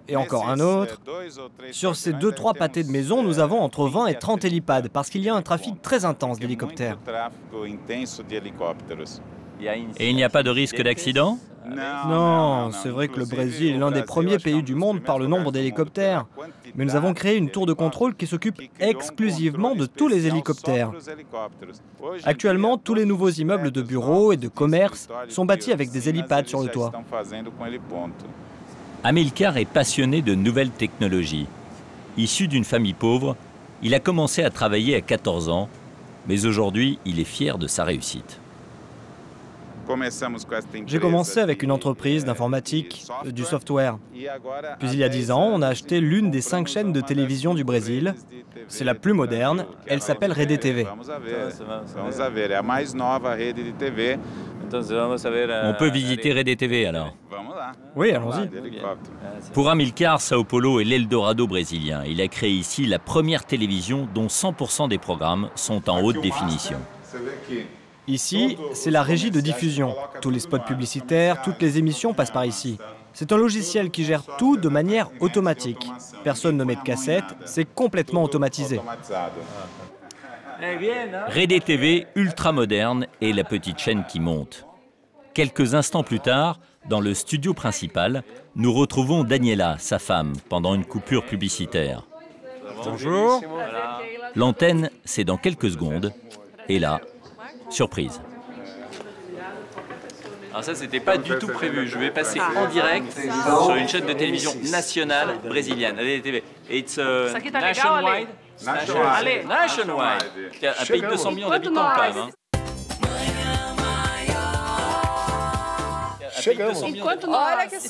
Quelle surprise! Nous étions en train de présenter notre sommaire pour aujourd'hui et Bernard de la télévision française est arrivé dans notre émission. Soyez le bienvenu. Il a pris la place du présentateur. Ma place. On a le même âge, non? On a le même âge et je pourrais prendre ta place. Alors moi, je vais en France et on échange nos chaussures. Je fais une émission sur les grandes villes dans le monde, les mégalopoles. J'ai été à Tokyo, à Dubaï, à Sao Paulo, et je dois dire que j'aime beaucoup Sao Paulo. Ciao, ciao. Maintenant, au Brésil, tout le monde connaît Bernard. Mais à côté de ce Sao Paulo branché et high-tech, un autre monde existe, celui des favelas. Ici, les quartiers pauvres sont imbriqués dans la ville, au pied des tours et des appartements luxueux. Plusieurs millions de personnes vivent dans les favelas, la plupart en dessous du seuil de pauvreté, avec moins de 2 € par jour. Et c'est là que nous retrouvons une star, Rai. Souvenez-vous, Rai, c'était le capitaine du PSG, 2 fois champion de France dans les années 90. Rai a été également vainqueur de la Coupe du Monde de football avec le Brésil en 1994. De retour dans son pays, il a créé une association pour les enfants des quartiers pauvres. Je vais te passer un stylo. Ici, dans la favela Villa Albertina, les enfants le connaissent davantage pour son engagement social que pour ses exploits sportifs. Le champion a vu grandir cette favela au fil des années. Car Sao Paulo agit comme un aimant. Elle attire plus d'1 million de migrants chaque année de tout le pays. Et surprise, la favela devient au fil du temps une ville dans la ville. Oui, je comprends mieux pourquoi tu voulais absolument qu'on vienne ici, parce qu'on a un peu tout ici. Hein. On a les murs en parpaing, la favela qui s'étend, l'eau qui est une pollution incroyable. Oui, parce que nous sommes à Sao Paulo. C'est la ville la plus riche du Brésil. Il faut montrer l'absurdité de cette situation. On doit parler et montrer tout ça. Parce que si on veut qu'une ville comme Sao Paulo ait un statut important pour le Brésil, on ne peut pas laisser toute cette misère et garder l'esprit tranquille. Parce que contrairement à ce qu'on pense, en fait, en France, c'est pas des maisons en bois avec de la tôle ondulée et du plastique. C'est vraiment des murs en parpaing. Au départ, la favela est en bois. Petit à petit, ça s'urbanise. La favela, par définition, c'est une possession illégale de terrain. Mais petit à petit, les choses sont régularisées. La vie des habitants s'améliore, le quartier s'améliore. La situation économique progresse et ils transforment leurs maisons.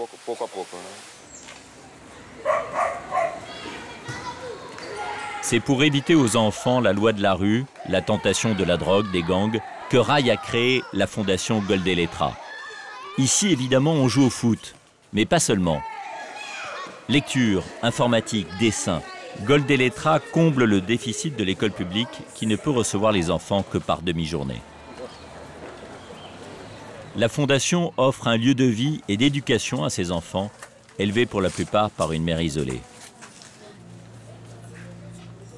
Nous avons rendez-vous avec Elaine. Elle est mère de 5 enfants et vit dans quelques mètres carrés au cœur de la favela. Elaine travaille la nuit comme surveillante dans un orphelinat. Elle élève seule ses enfants. Voilà. Bonjour, ça va? Je vous présente Felipe, Jade, Paulino et Rodrigo. Et ça, c'est la pièce principale? Oui, j'ai 2 pièces. Il y a la chambre, ici la cuisine, et puis la salle de bain. Le réfrigérateur? Oui, c'est ça, le réfrigérateur. L'électricité? Oui. Et il y a de l'eau courante aussi? Oui, oui. Vous avez de l'eau chaude? Oui. Mais vous ne pouvez pas la boire? Non, nous avons un filtre. Qui va à la Fondation Goldeletra? Tous les 3. Ça a été difficile de les y envoyer? Oui. Ça a été très difficile. Philippe a été le premier, mais il est resté pendant 1 an sur une liste d'attente. Juste après, il y a eu de la place pour Jade. Et Paulino, il y est rentré seulement parce qu'il me donnait beaucoup de mal. Il fuyait l'école, il traînait dans la rue. Tu t'enfuyais de l'école? Qu'est-ce qui s'est passé? Pourquoi tu fuyais?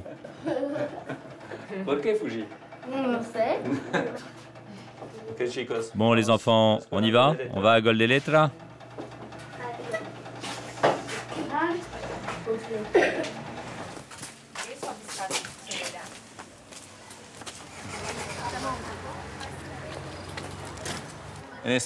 Vous êtes né dans ce quartier? Non, je suis née dans un quartier voisin et je suis venue ici quand j'avais 9-10 ans. Et quand je suis arrivée ici, c'était une immense favela. Et les maisons étaient comment à l'époque? À ce moment-là, toutes les maisons étaient en bois. Ça s'est amélioré.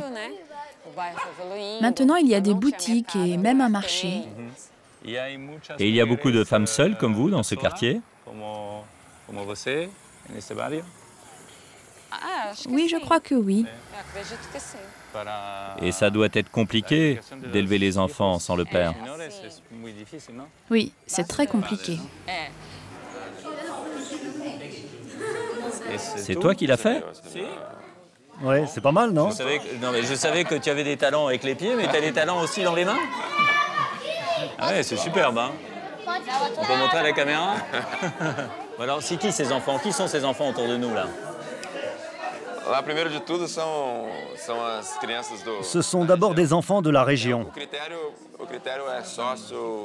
Nous avons des critères socio-économiques. Nous essayons de privilégier ceux qui en ont le plus besoin. Ici, ils ont un accompagnement et un espace où ils peuvent s'exprimer. Nous les aidons à avoir plus confiance en eux-mêmes. Ici, ils se rendent compte qu'il y a beaucoup plus de possibilités dans le monde que ce qu'ils imaginent.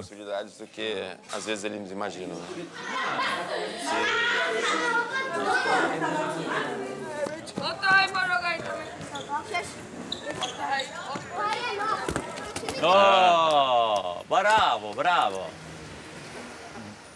On voit bien Sao Paulo d'ici, hein, en fait. Oui, c'est une colline avec une très belle vue, qui montre comme ça doit être difficile de gérer une ville comme Sao Paulo, si gigantesque.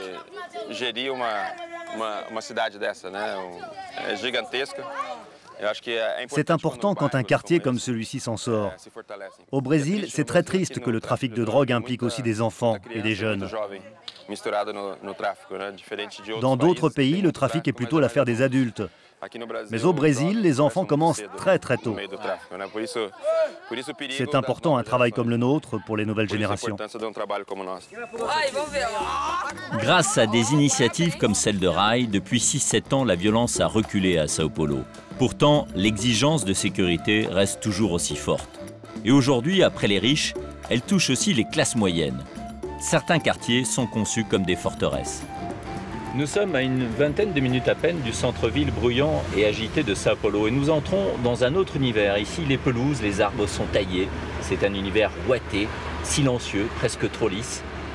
Nous sommes à Alphaville. C'est une ville dans la ville, un quartier imaginé par un Japonais, un quartier hyper sécurisé dans lequel viennent vivre à la fois des riches, mais aussi des classes moyennes qui aspirent à cet univers sécurisé. Vous allez le voir, c'est impressionnant. Ça ne marche pas du tout. J'ai un signal interdit qui vient s'imprimer sur mon empreinte digitale et je vais devoir malheureusement faire demi-tour et aller voir un peu ce qui se passe. Si je ne suis pas résident ici, je ne peux pas rentrer. Si vous n'avez pas l'autorisation, vous ne pouvez pas rentrer. Vous avez les empreintes digitales de tous les habitants ici? La plupart, oui. Ici, on a des caméras, des gardes et de hauts murs avec du fil barbelé tout autour. Et donc, partout ici, il y a des caméras? Oui. Et également à l'intérieur? Oui. Ah bah voilà, c'est lui, mon ami.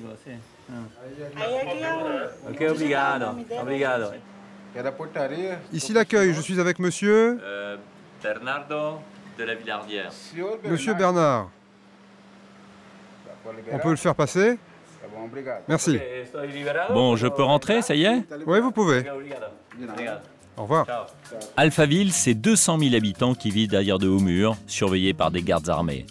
Des familles qui ont quitté Sao Paulo pour élever leurs enfants dans un cadre agréable et sûr. Des familles comme celle de Leyette Azevedo, directeur d'une agence bancaire à Sao Paulo. Leyette, merci de m'avoir permis de passer. C'est compliqué d'accéder ici, hein? Et une fois qu'on a passé la barrière, après on est en toute sécurité ici? Vous vous sentez en sécurité ici? Oui, c'est très sûr. Ici, on a l'avantage d'avoir une très bonne sécurité. Et votre maison, elle est sécurisée? Il y a des caméras partout? Il y a des systèmes d'alarme? Non? Non, notre maison n'a aucun système de sécurité. La sécurité est à l'extérieur de notre maison. Hier, par exemple, on a laissé la porte ouverte toute la nuit. Il n'y a jamais eu de vol ici? Il n'y a jamais eu d'agression? Non, je n'ai jamais vu aucun voleur, aucune violence dans notre lotissement. Et votre famille, elle se sent bien ici? Ah oui, je pense qu'ils sont bien, qu'ils sont très contents ici. On va les rejoindre, non? On va prendre un petit café? Je vous en prie, soyez le bienvenu. Tudo bem? Asseyez-vous, Bernard. Ok, tudo bem? Olá. Então, Bernard. Alors voilà, je vous présente ma famille. Vous êtes contente d'être ici? Non. Non, ici à Alphaville? Non, non. Parce qu'après être allée à l'université à Sao Paulo, j'ai commencé à travailler à Sao Paulo. Toute ma vie est là-bas maintenant. Mes copains, mon petit ami, je sors à Sao Paulo, je travaille là-bas. Ici, c'est loin de tout. Et vous? Oui, c'est pareil. Pareil, pour sortir, il n'y a rien ici. Moi aussi, j'ai commencé à aller à l'université à Sao Paulo. Mes amis sont là-bas. Mais je pense que plus tard, elles comprendront. Mais je comprends déjà, papa, je ne juge pas. Si je travaillais comme toi dans un quartier plus proche d'ici, pas à Sao Paulo, j'aimerais bien rester ici. Bernard, en fait, ces conflits entre les jeunes de leur âge et les parents, ici, c'est traditionnel. Oui, c'est assez classique ici. De nombreuses familles qui ont un peu les moyens achètent un petit appartement, un pied-à-terre à Sao Paulo. Et vous avez ce projet, vous aussi? Oui, j'ai déjà pensé à ça, mais si je le fais, je vais perdre mes filles. Et même ma femme, elle déménagera avec elle.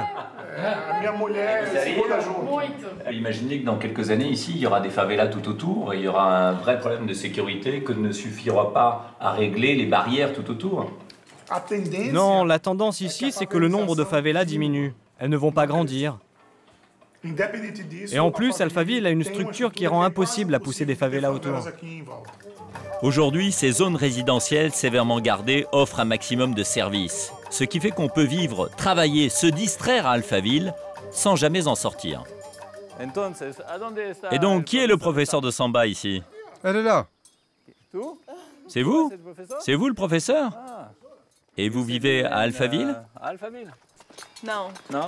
Non, je viens ici juste pour donner des cours de samba. Ah bon, vous venez de Sao Paulo? Oui, de Sao Paulo. Sao Paulo, c'est la course tout le temps. Et vous aimeriez vivre ici? Oui, pour me reposer, ce serait bien. Mais l'agitation de Sao Paulo me manquerait. La samba, les fêtes, les embouteillages. Et la violence.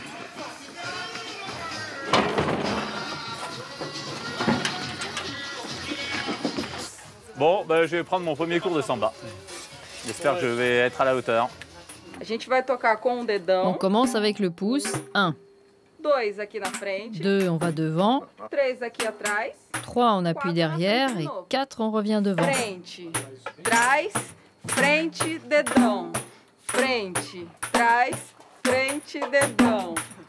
Je n'y arrive pas. Je n'y arrive pas. Je crois que je vais devoir m'installer à Alphaville. C'est l'école de samba d'Alphaville ici? Oui, on est tous de ce quartier, oui. Donc c'est une école de samba très tranquille. Il faudrait mettre un peu d'agitation.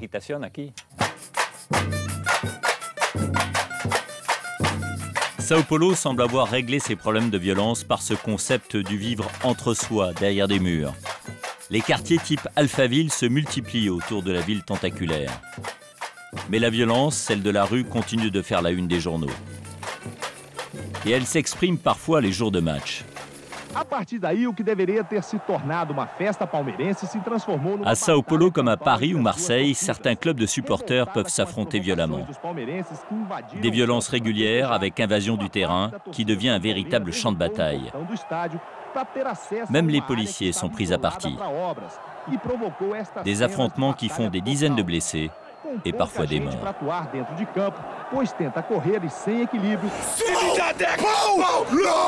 Stade Morumbi de Sao Paulo, 70 000 places. Dernier jour du championnat. Les supporters du Sao Paulo Football Club sont déchaînés. Voilà, il y a une question centrale ici, c'est évidemment la sécurité de ce match puisque c'est le dernier match du championnat. Hello, buen dia. Bonjour. Bien? Oui, tout va bien. C'est vous le chef de la police ici? Oui, je commande le 2e bataillon de choc de la police de Sao Paulo. Le choc assure le maintien de l'ordre les jours de match. C'est un véhicule blindé. Et vous vous en servez? Oui, oui, on s'en sert, on s'en sert. C'était quand la dernière fois? C'est quand les supporters deviennent trop agressifs. Quand ils commencent à jeter des objets sur les supporters des équipes adverses, sur les stadiers ou même sur leur propre équipe. À ce moment-là, on utilise ces blindés pour intercepter les groupes violents. Des hooligans. Ils sont très contrôlés, très surveillés. La police les recense dans un fichier auprès de la Fédération de football, avec leurs empreintes. Vous avez les empreintes digitales? Oui, leurs empreintes.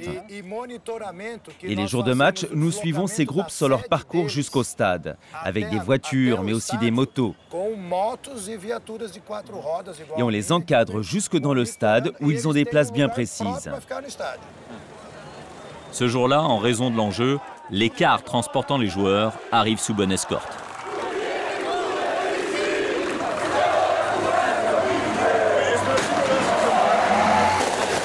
L'équipe de Recife qui vient d'arriver accueillie comme il se doit. Ça, c'est l'équipe de Sao Paulo qui arrive. Elle est entraînée par Ricardo.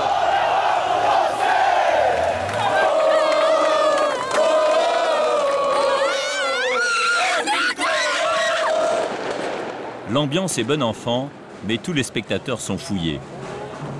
Comme autour de certains stades en France, la mission première du chef de la police est d'éviter que les supporters adverses ne se croisent. Et il vaut mieux choisir son camp.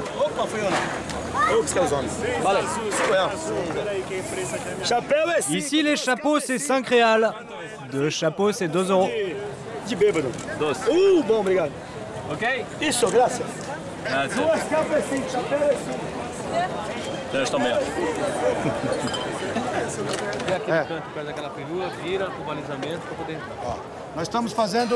Là, nous faisons le chemin de tous les supporters, le club des indépendants et les dragons. Ça commence plus bas dans la rue que je vous ai montré. Ils arrivent là et ils rentrent de manière bien ordonnée. Ces supporters, le colonel Almir les connaît bien, personnellement parfois. Bernard, voici le responsable du plus grand groupe de supporters de Sao Paulo, les Dragons. Ils vont utiliser les places destinées aux supporters de l'équipe adverse de Recife qui ne sont pas venus. Mais ils laissent les drapeaux et les banderoles de Recife, par amitié. Allez, bonne chance, bon match. Et restez bien tranquille, hein. Et de fait, ce jour-là, malgré l'enjeu, il n'y aura pas de violence. Le Brésil, qui va accueillir la Coupe du Monde en 2014, semble sur la bonne voie. Mine de rien, là, je suis en train de réaliser un rêve d'enfant parce que je vais aller au centre de la pelouse. C'est un des temples du football. C'est ici notamment que va avoir lieu la Coupe du Monde en 2014, les matchs principaux de cette Coupe du Monde. L'ambiance est bon enfant. Elle confirme l'impression qu'on a eue à l'extérieur. C'est-à-dire que les Brésiliens, ici et notamment à Sao Paulo, se réunissent dans les stades. Et c'est le seul endroit finalement où ils oublient leurs origines sociales, leur fortune, leur infortune. Et ils communient autour d'une même passion, le football. Ah tiens, voilà la mascotte. La mascotte du club Sao Paulo Football Club. Voilà.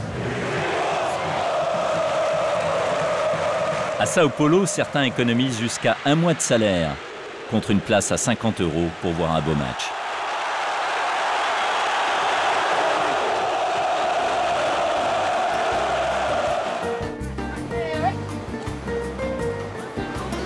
Sao Paulo reste le poumon économique du Brésil, la ville où l'on travaille. C'est d'ailleurs cette culture du travail qui a permis de faire baisser les chiffres de la violence.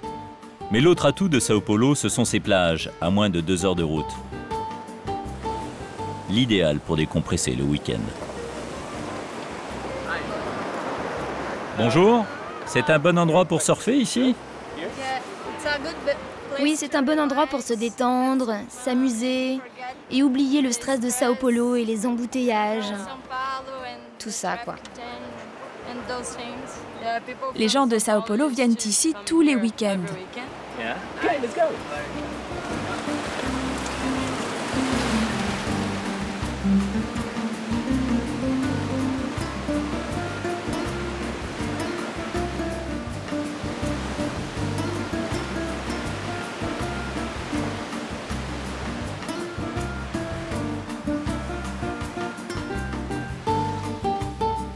Pour la première fois de toute l'histoire de l'humanité, la population des villes dépasse celle des campagnes. Et il n'y a pas de raison que cette tendance s'inverse, bien au contraire. Pourquoi? Eh bien parce que dans les pays en développement, la ville reste une promesse de vie meilleure. Et puis l'être humain est ainsi fait que même en vacances, il a besoin d'être avec les autres. Dès lors, il faut faire confiance au génie humain pour explorer des solutions nouvelles. C'est ce que font des villes comme Dubaï, Sao Paulo, Tokyo, que nous avons exploré ce soir avec vous. Elles annoncent chacune à leur manière la grande mégalopole de demain. Voilà, c'est la fin de ce long voyage. Réalisation de cette émission Pascal Plisson, rédaction en chef Hélène Rizacher, à l'image Simon Vattel et Jean-Pierre Guirez, ingénieur du son Pierre Elberg et Philippe Casanova, montage Brigitte Delahaye. Merci d'avoir été avec nous. Bonne soirée sur M6.